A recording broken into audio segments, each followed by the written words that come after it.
Next up, we got the Detroit Lions just did exactly what the NFL feared. Now, the Lions are looking very nice this year. If y'all want more Lions videos, hit the like button, hit that subscribe button. Also, too, let me know in the comment section how y'all feel about the Lions versus Bucks game.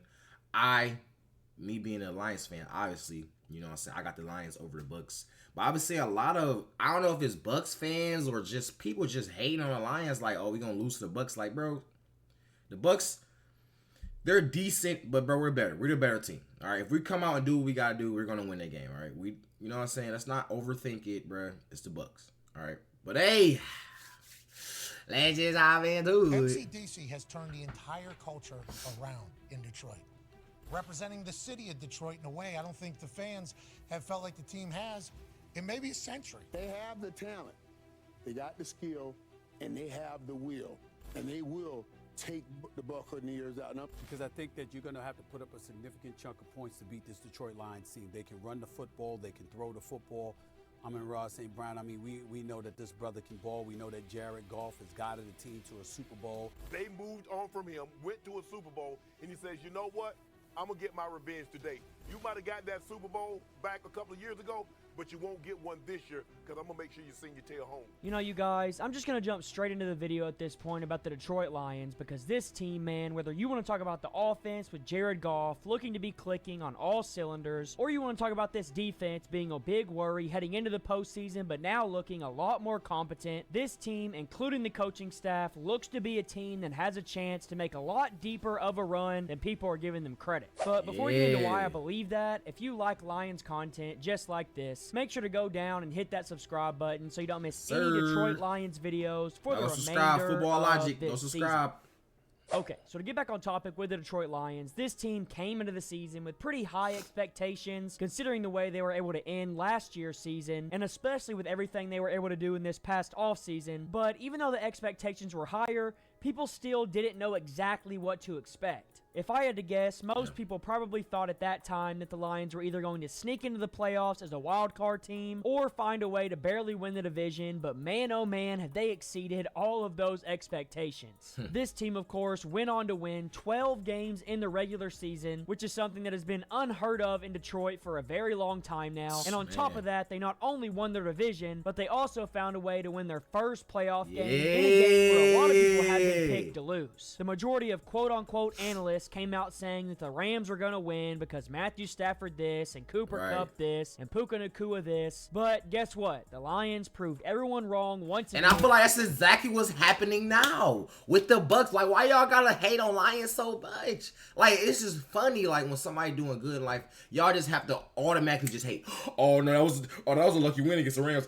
It was holding. He was holding this, that. Come on, bro. Now we gonna lose to the Bucks. Like, come on, bro. Give us our credit, bro. Give us our credit. Remember, one moment in time in life, it was 0-16. Now we're in the second round of the 2024 NFL playoffs. All right.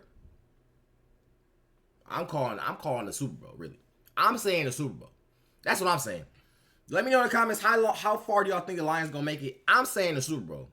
Now, I feel like the toughest matchup is gonna be the 49ers versus Lions in a championship, but I got Lions versus Ravens in the Super Bowl. Not only on the offensive side of the ball, but also on the defensive side of the ball with what they were able to accomplish throughout the entirety of the game. When it comes to the offense, of course, it all starts with that guy, Jared Goff. And at this point, I don't really care what you have to say about him because he has proven week in and week out that he can play at an extremely high level, especially when his offensive line doesn't allow pressure to get to him. He does a great job going through his progressions while also being able to throw over the middle of the field at an extremely high level. And we've seen this lead to an offense that is extremely, extremely hard to stop. To back this up, the Detroit Lions are currently top 3 in total passing yards per game, top 10 in third down percentage converted, and most importantly, a top 5 team in points per game. But while Jared Goff, I didn't even know this. Converted, and most important, almost 30 points per game, bro. That's a lot of points, bro. 30 points. We're dropping 30 a game, bro. 30 a game. That's crazy. That's actually crazy. That's actually crazy. Currently a top 5 team in points per game. But Okay. while Jared Goff definitely has had a great season with all things considered, I don't want to give him all the credit because there's still a lot of other guys on this team that have made this passing attack what it is. The first guy that comes to mind, of course, is that guy Amon-Ra St. Brown. Ramen. Man, oh man, has he had one of the best seasons of a receiver in the entire NFL. And I feel like even with the production that he's put up, he still doesn't get the credit that he deserves. Of course. I mean, this guy has proven himself to be one of the best route runners in the league while also being really, really good at getting yardage after the catch, Yep. which is all you can really ask for from your number one receiver. And then, of course, the second guy that comes to my mind is the guy that's already proven himself to be one of the best players at his position just as a rookie, and Sam Laporta. This guy has already made himself known as one of the hardest. It's funny how our team really is a lot of youngins, but we're looking very great. So let's just think about the future. Think about and then we get some trades. You know what I'm saying? On the offseason, we get some trades. Now, like I told you, I am a new NFL fan, so I don't know exactly how the trades go. Y'all can explain it to me. But if we can get some good trades, maybe, you know what I'm saying? I know we won't be top in the draft since we're doing so good this year. I know we won't be top in the draft, but we might get some good draft picks as well. You know what I'm saying? And it's only gonna be the future for these guys. They only just getting more and more experience. The same thing I said with Lamar Jackson. Lamar Jackson came in the league going crazy, but now added on the experience with the talent.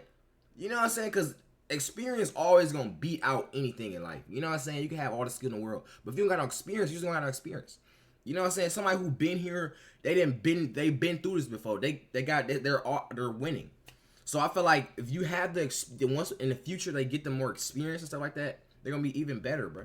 You know what I'm saying? So He's in the league to guard. And on top of that, he's also been a Bright really future, solid bruh. blocker with all things considered. And at the same time, he's really, really solid at getting yardage after the catch, which makes up 2 elite weapons that Jared Goff has to work with that put a lot of stress on the defense. But as we all know at this point, elite offenses don't just have 2 guys to throw to. They always have at least 3 guys that they can go to at any given moment, while also having a few guys after that that can come up clutch when need be. And of course, the Detroit Lions have this in their second option in Jamison Williams, who did have a pretty slow start coming back from his suspension, but as the season has gone on, he's really developed into what everyone thought he could be, not only making plays downfield, but also becoming a pretty decent route runner with all things considered. And then of course, you also have a guy in Josh Reynolds and Khalif Raymond who both make some big plays here and there throughout every game they play in to just add another option that Jared Goff can throw to. So Right. when you look at offensive rosters over the entire NFL, it's pretty clear to me that the Lions have built one of the strongest passing attack units in the league, and that's not even mentioning the fact that they have Ben Johnson calling the plays. And when you pair that with all the talent they have in the passing game, you get what we've seen all year, which is an extremely explosive offense. But what if I was to tell you, even with all the success the pass game has had, I still don't think this is the reason why the Lions offense has had the success that Yes, they've sir. had. Because Talk if about the I was running gonna give backs. one thing on this offense the most credit, it would easily be Oh, yeah, the this line- yeah, offensive line too, line Will. and the run game behind it. This Mm-hmm. offensive line, in my opinion, is the best offensive line in the entire league right now. But if we're just going to be completely honest, I think this offensive line has gotten more credit this season due to the fact that they now have 2 really solid running backs running behind sir. them, David Montgomery and Jameer Gibbs. I feel best like the running back duo in the league.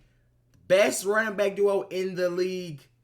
No one has a running back duo like we do. really solid running No one backs has it. running behind them in David Montgomery and Jameer Gibbs. I feel like the Lions got a lot of criticism for going out and getting David Montgomery, and also a lot of criticism for drafting Jameer Gibbs early in the first round. But man, oh man, have these 2 guys made the Lions offense a completely different monster to stop. The Detroit Lions rushing attack this year was a top 5 unit in total 100 rushing yards yards per per game, while at the game? same time being one of the most Damn. efficient run games in the entire league, being top 5 in rushing efficiency, which just shows how dominant they've really been, and that's what I think makes me most confident about this offense overall going forward in the playoffs. So I think it's pretty clear at this point that the offense that the Detroit Lions currently have is one of the most dynamic groups in the entire league with the personnel they have in different places, and the guy putting it all together in Ben Johnson is a genius, which makes him even harder to stop. But of course, if it was just the offense that won championships, I could easily see the Lions getting there. But what would hold them back is how the defense has performed at times in this season. But to be honest with you, I think this defense has showed some promise very recently.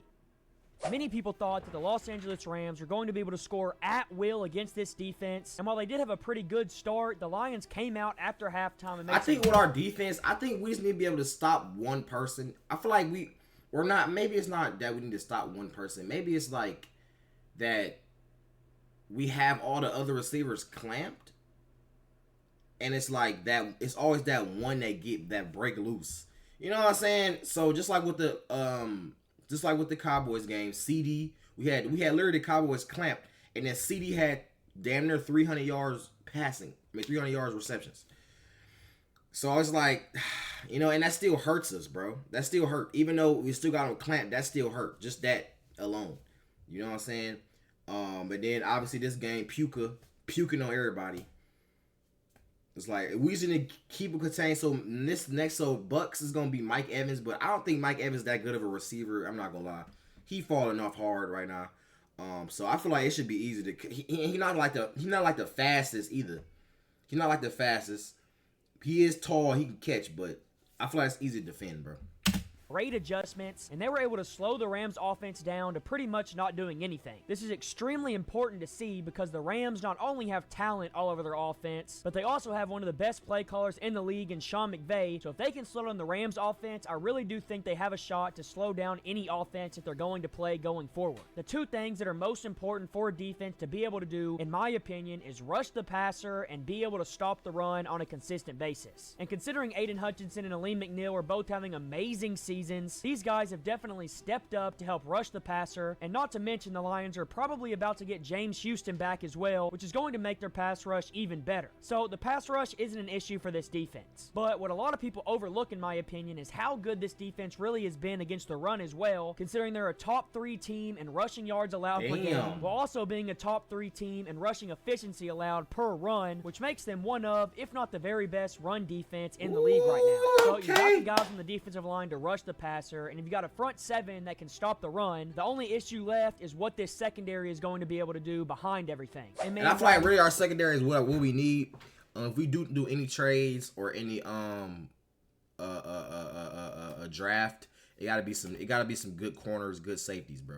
That's the only thing we lack. Worried about their secondary a few weeks ago. I'm not as worried about him anymore with CJ Gardner-Johnson being back. CJ's made a huge difference ever since he's came back into the lineup, and when he's on the field, this secondary really doesn't look as bad as a lot of people try to make it out to be. So while I don't think this defense is going to be absolutely shut down or anything, I do think that this defense can slow down offenses enough to give the Lions offense a chance to score enough points to win any game that they're going to play going forward.